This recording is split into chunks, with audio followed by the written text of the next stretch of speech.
Hello divas, dudes, and dolls, I'm Kara Couture, and welcome back to my dark brown lipped double feature and delayed little review show, Very Slay, where we go over every main stage runway look on Drag Race Philippines Season 3. So apologies for not being able to get the episodes out like I was hoping to while I was out of town. More tech issues, surprise, surprise. Hopefully once things get in a better place, fingers crossed that it's soon, financially, and I can move in with my boyfriend, that will get the schedule more on track and stay on track, because it's a lot of travel this week. I just got back from my trip to Seattle to go to PAX West to go visit my friend Laura and her husband, and my boyfriend came along as well. It was his first con, his first cosplay. There's pictures from all of it over on the community tab, so go check that out. They're very cute. I looked very slay, if I do say so myself, every day of the con. And it was a fun time. Got to hang out with some great friends, got to see some really fun, upcoming, and exciting games. More will be coming down the pipeline about that and other channels. But if you did not see, and you're a gamer girly, and if you want to hear opinions about the gaming industry as a whole and indie games at large from two trans women who also do drag, my friend Laura and I, who I went to go visit when I was out in Seattle, have just started our very own gaming podcast, Wig, because we love indie games and we want to share our opinions, our knowledge, and connect people with other cool creators in the indie space. So we've got some great interviews lined up with some really talented devs, and I cannot wait for you all to hear what we've been working on. This project has been going on for over a year now in the background, so the fact that the first episode is out and it's getting some good reviews is greatly appreciated. I will have a link below to the Spotify if you want to listen over there, but the first episode is also up on our brand new podcast YouTube channel, and there will also be a link to that if you'd prefer it that way. Also, exciting update on the watch hour count. We are at about 200 watch hours left. So realistically, if y'all watch this one, watch the Global All-Stars double feature that's coming soon, and the Drag Race UK Series 6 promo video, I will be in this look for all three of them, you will have a very good chance at helping us cross that threshold to get to that 3,000 watch hour mark, which would be incredible. We've already surpassed 700 subscribers as well, so we are T-minus 300 to get to the next metric on that. So this is going pretty well, I have to say. So thank you all as always for your continued support. I appreciate it immensely. Now, let's get into how this show works. If I think the look got the job done but didn't blow me away by any means, we give it an okay. If I absolutely adore it, we give it a slay, and if I don't like it for any reason, we give it a nay. And it's all in efforts to find my weekly slay of the day, my favorite look out of the episode, of which we will be getting 2 in this one video, and those looks will be going head to head up against our current ranked slay of the season, which is from, surprise surprise, Kiana, her fair look from episode 3. I cannot wait to dive into episodes 4 and 5 today. So the way we're gonna do this particular episode and the Global All-Stars one, because there are 2 episodes that I'm covering here for each of these, I am going to be covering these queens in alphabetical order, not runway order. But anyways, we have 2 themes. We have a fractal eleganza moment, which I believe this theme is more about creating a look that has a really cool shape, some like 3D printed architectural element going on. And then our episode 5 runway that we got this week is all about looks that can be blown in the wind, the motion, the movement, that whole idea of a look being dynamic in a static pose while fabric is just going crazy and you got a fan going. Very music video vibes. These are both pretty fun runways and I can't wait to dive into these looks. So let's switch over to the right scene and actually do that. Okay, first up we have Angel. And I have to say, both of these episodes on the runway were very good for her. When we get into her 3D fractal eleganza moment, I actually really love the structure and silhouette of this gown on her. I love the ruffle detailing. I love all of the intricacies of the fabric treatment in this. It's really, really gorgeous, and it's got some like body to it. It doesn't feel like really light and airy. It feels like it's a heavier, more compressed fabric, which I think for this theme works really well. I like the makeup a lot here. I think it's my favorite face we've seen from her so far in the competition. I love a sheer glove. I love the red hair. It's very Ariel, Little Mermaid moment. I think it's really cute. I find it very successful. I'm giving this look a slay. The real star out of these 2 looks for her though is her look from episode 5. Episode 5, this is very much an Angel episode top to bottom. And while I did not laugh the most at her snatch game, she was the center of so much of the comedy throughout the entire group's performance that there was no way that she wasn't going to win this episode. So I love that for her. I think she's finally really coming into her own in the competition, and we're really getting to see her shine. And she is one of the best like riffers I think we've seen on Drag Race in a long time. So I'm really excited to see her trajectory throughout the competition. Her look here tonight though, this is gorgeous. Gorgeous, gorgeous, gorgeous. The fabric draping on the side skirt here and the train is perfection. It's the right style of hair for a runway like this. It's not too tapered down to the head where it can't move, and it's not too loose and too unstyled that it looks cheap. Like it's good. I like the bodysuit here a lot too. The only thing is that I think it's kind of a weird placement of where it's cut at the ankle. I wish it was maybe a little bit longer or had been like a full coverage bodysuit with like a shoe cover or something. But that's really the only gripe I have with this look. This look, out of everything we've seen from her, specifically is the best look she's had so far in the competition in any capacity. This is absolutely a slide. Next up, we have Jay Quinn. Now, her first look here from episode 4, I actually really like the homage to the Sailor Moon magical girl transformation. It's very on brand for her drag. I really like the silhouette of this. I like the ribbons. I like the shape of them, especially the ones on the arms, especially how bouncy they are as she moves around. I think the hair is cute. It's fine though, because this like cutesy bow thing has kind of been her running through line aesthetically for 2 runways now. We do kind of see that like light pastel girly influence come in the color palette in her look in episode 5. So I do think that it's fair for the judges to kind of knock that a little bit. I think her makeup here is really cute. It's really sweet. I think it's effective.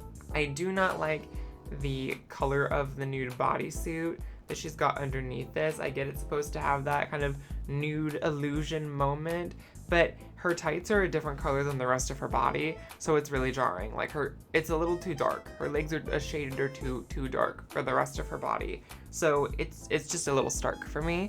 Other than that, I think this is a successful look. I'm gonna give this one a slide. Now, when we get into her gosh with the wind look, I think the way this moves is absolutely gorgeous on the runway. But she doesn't milk it very well in the performance, like she doesn't milk the camera time. So I think the performance of the look is a little lacking. The fabric really does the work for her in that regard. But I like the silhouette. I like a traditional Hanfu style. I think it's really pretty. I also think that the outfit is just like a little plain. Like it's a gorgeous traditional style garment in like a fun color palette, but I wish it had been taken into that drag space a little bit more, where it was even more exaggerated, a little more sparkle, a little more glitz, a little more glam. But I think it's a good look either way. It didn't blow me out of the water, so I'm just gonna give this one an okay. Have to say though, I'm not disappointed that she's out of the competition. Her personality is just not one for me, I think. She makes wonderful wigs though. Then when we get into John Fabregaga, this look, gorgeous. I am really blown away by how much I enjoyed John's looks. I wasn't expecting to, honestly. I think consistently John is becoming a bit of a runway girl for me. And she's really rising in this competition. I think it's very fun to see the trajectory that she's on. This headpiece is absolutely stunning. I think the drape of the gown is gorgeous. I'm a big fan of the whole presentation of this. I love the makeup. The only thing I don't like about this is the hair. I wish it had been either a full headpiece with like no hair visible, or it had just been like sleek straight blonde and longer. Because this like short little wavy shoulder length bob that's like a really blunt cut edge, I do not like with this look. But that does not deter the fact that the rest of the look is absolutely gorgeous, and I'm going to give this look a slide anyways. The real shining look for her out of everything though that we've seen up to this point in the competition, as much as I loved her fair look, is her gosh with the wind look. Jesus Christ, this look is just perfection, top to bottom. The Victoria's Secret wings, the feather inclusion. The fact she's the only girl who did anything with feathers for this theme is wild to me. You can do nothing to make this look any better. And as much as I don't like sculptural wigs that have these like stacked little spirally curl things like hers does, this works for me. This works incredibly well, and I think it's because it's not too much. It's just these 2 little bits on the side that have the feathers built in, and it kind of has this like magical girl space buns effect. I think it's really effective. The jewelry's right, the makeup's right as always. This is cute, this is fun, this is fresh, this is flirty and young and effervescent. I adore it. Slay. Then when we get into Kiana, one of the best runway girls in the history of Drag Race as a competition franchise, not just Drag Race Philippines. I think Kiana has the makings of my favorite runway package of all time. This is incredibly gorgeous. I love the print on these like feather scale applique bits that are coming off of this. Like when I think of like 3D fractal stuff, I think of like weird prints, weird textiles, weird shapes. This is all of this. She looks like a sci-fi creature in the best way, an alien goddess, and I adore it so much. There's nothing I would do to change anything about this. I really love that the makeup plays with the colors that we see throughout these bits that come off of this bodice. And when you get into the outfit itself, it's a really simple silhouette. It's a dress with stuff stuck onto it, but it's done so effectively well. And these like little quills and the points that all of these bits coming off of this costume come to, combined with the long nails, it's perfection. Not to mention the lashes are great too. This is just like another amazing look from Kiana. I'm gonna give this one a slay. Now when we get into her Gosh with the Wind look, again, another gorgeous look from her gorgeous color palette. I think that the cut is a little too high on the corset piece. I'm not the biggest fan of like the visible pink panty underneath it, but she's one of those girls that got the amount of drapey, flowy fabric right. It's light, it moves beautifully. She looks like a gorgeous desert princess, and I absolutely adore this as well.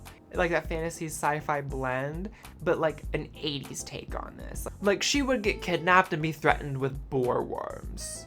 You know? Don't you agree? But I think it's gorgeous. This is a beautifully done piece. I love the color transition in this dress, corset, bodice situation. It's a really beautiful blend ingredient. And again, another really successful look from her. Slay. But then up next we have Maxi. And holy moly, this 3D fractal look, perfection. Absolute perfection from head to toe. There's not a single thing I would change about this. The color is gorgeous on her. The dress itself has a beautiful shape. The coat is really what sells the silhouette of this whole piece for me. It really has this like a really cool, really ruffled, big, bulky heaviness to it that I think is really exciting and really successful. It's got some elements that look a little unfinished. I'm not sure if it's intentional or not, but this is my favorite thing Maxi's worn. Far and away. I think this is by far the best runway she's had. Slay. Now when we get into her look that she had for this Gosh with the Wind theme, love the blue makeup. The lip is a little too big for her face. It's just a little too overdrawn. And I say this as somebody who was literally just rewatching old Very Slay videos and thought, wow, I really overdid that blue lip there. if you know, you know, season 16. But the color's gorgeous. I just don't think that the makeup is the most flattering for her face. I like the headpiece. I like the drapiness of this fabric on the skirt. I think it flows really beautifully in the wind. However, it's just like belted fabric around a leotard. I don't like this like leg warmer shoe cover thing she's got going on. It's just not that great to me. The best thing about this look is that fabric around the waist. And if the fabric around the waist that's blown in the wind is better than the rest of your look all put together, that's a bit of a problem for me. So I'm gonna give it an okay. Now when we get into mixed Chanel's looks, her fractal look, I think this is easily one of the best looks this week. I love the dragonfly wings. It's gorgeous. The translucent quality of it reads so well on stage. I think the headpiece is really cool. I love that it has that translucent wing quality throughout the headpiece and on the shoulders as well. I think the bodice is cool. The makeup is absolutely gorgeous. I love this lip in particular. The whole makeup here, the whole vibe of this look kind of gives me hungry a little bit, but it's still in a way that isn't super bang on the nose hungry. Like it's very much mixes kind of style, and I can see her shapes and her drag aesthetic through this look, even though the makeup is a very different direction for her. This was really successful to me as well, and I'm gonna give it a slay. However, when we get into her Gosh with the Wind look, I understand that she's kind of going for what it makes me think of is the weather girl skin that Janna in League of Legends has. It's been a long time since I played League of Legends, so I don't know if anybody's even gonna know what I'm talking about. But she has this like Weather Girl Stormcaster skin. It's very similar to what Mix does for this look. However, while this is a great concept, it's such a flop in execution. It doesn't move the way it should. It's like a long sheer fabric that's on this blazer, and then the fabric ponytail, neither of which get caught by the wind in the right way. It's a miss. This is an A for me. Literally the only thing I like about this look are the newspaper boots. Then when we get into Popstar Bench, poor girl, whoever made these looks for her, who didn't like deliver the vision that she had for them, jail. Because, girl, these looks are so not it. This 3 fractal look, had she gone for like a frilled lizard that had like a cool silhouette, I think it would have been way more successful. I think she could have taken this idea of the pop out and this like psychedelic weird optical illusion print thing. I think she could have really taken this all the way to the bank had she had a little more time or better people making the look to really like take it as far as it should go. Because this girl, this is just it's a miss. It's a big miss. This lives in the same universe as Candy Muse's alien look for that fur runway thingy they had in season 13. It's an A. And unfortunately for her, I'm not a big fan of this trans flag moment that we get for her Gone with the Wind look. The hair would have been better if it didn't have the bit that hangs down in the back. Had it been this like sculptural troll moment, that would have been a little more interesting because it's like blown in the wind. I like the jewelry. The jewelry's pretty. Her makeup's gorgeous. But girly, this outfit, especially from behind, it's a black leotard in the back with like this trans flag pastiche stuck on it, what it looks like. It's just not a fully realized idea.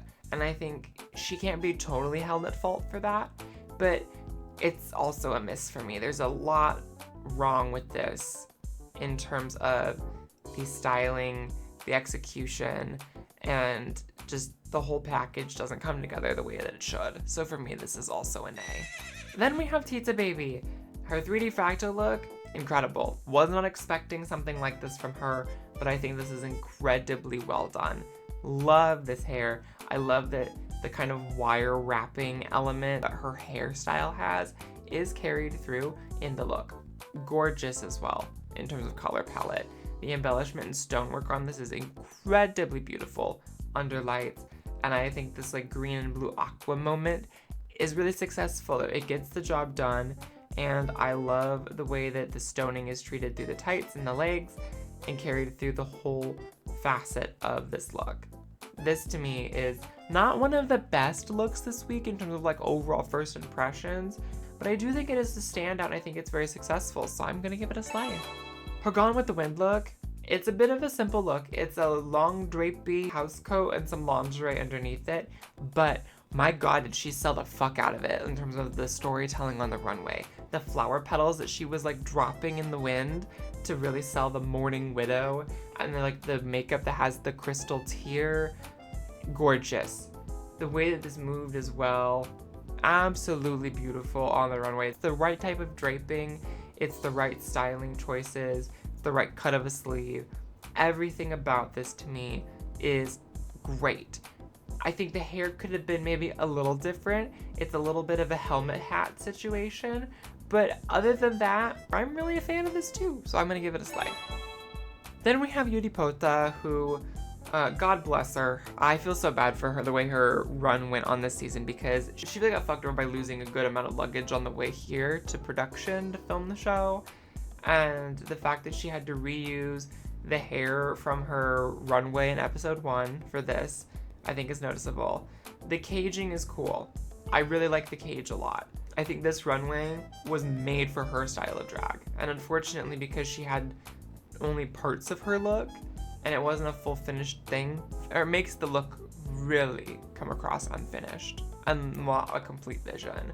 I'm not the biggest fan of whatever the like feather wrap bang hair thingies are that she has in this episode a couple different times. I'm torn because I think the architecture in this top piece is really, really cool. But if I'm going on the overall presentation, I'm not incredibly impressed with it because the skirt takes it down so much. I'm just gonna give her an okay. But props to her for knowing when to tap out and knowing she just was over the whole experience. Because honestly, if I lost a lot of my looks and my makeup and my brushes and I was given basically nothing to work with to fill in compared to all these people who had their everything that they meant to be there with, I would have tapped out too. So I don't blame her at all. Finally, we have Zimbading and her fractal look, headpiece, gorgeous. The sleeve treatment, gorgeous. I actually really like the way that the top of this dress is draped, but I think the skirt is just kind of ho-hum. I think going for gold with the accessories, just due to the fact that there's some gold piping throughout this fabric and through the headpiece, is the smart touch here. I enjoy this look a lot. I'm gonna give it a slide, even though I don't like the skirt. And then we have finally her Gosh with the Wind look. I think conceptually, great. I think the bodice piece, like this water moment, she really does look like she came right out of the ocean. Gorgeous. But my goodness, that wig is slipping real far back on that head of hers. Like, she needs to just give that wig a good yank a couple inches down because her forehead is like up here. It's not the greatest placement. And I'm not the biggest fan of this type of like messy, like kind of wet, unstyled style. But for this look, I think it makes sense and it works well. The way she performs the look on the runway is great. So I'm not that upset with it. I'm gonna give this look just an okay though. And how could I forget Mama Pau's looks? Pau's look for episode 3 that she made, I think is gorgeous. I didn't realize it was pants at first, but I love the fact that it's pants. I love all the different fabric treatments in this, and I also appreciate that between these two looks, we get a kind of more of a traditional Filipino style sleeve. So I'm gonna give this look a slight. I think the hair works with it incredibly well too. Her look for episode 4, however, I love the gown. I love all the work and intricacies of this gown. I love all the weaving on the top part of it. I love how billowy the skirt is, but I hate this hair with it. I think it's the absolute wrong hair choice for this particular dress. But other than that, the dress itself is gorgeous, so I'm gonna give it a slay as well, even though I don't like the hair. Now, it's time to pick my slay of the day for episodes 4 and 5 of Drag Race Philippines Season 3. And I think it goes without saying that for episode 4, my slay of the day is going to, once again, be going to Kiana for her fractal look. There were a couple other contenders. I would say Mix is pretty high up there. Maxi especially, I would say, is probably my second favorite out of all of them.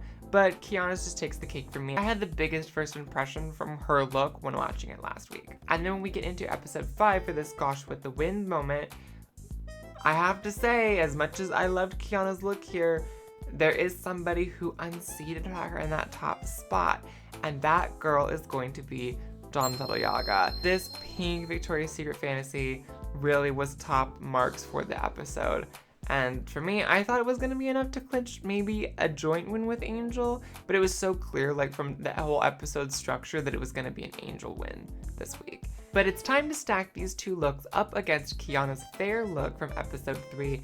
But I have to say, Kiana's episode 3 look is going to reign supreme once again and hold on to that top spot at least for another episode or two. So as always, be sure to like, comment, subscribe, share with your friends, even all those lovely little things. I appreciate it immensely. And we will see you in the next one, which hopefully will be next week. So until the next time, be sure to go out there, y'all. Stay kind, stay queer, and make sure that your day is very slay.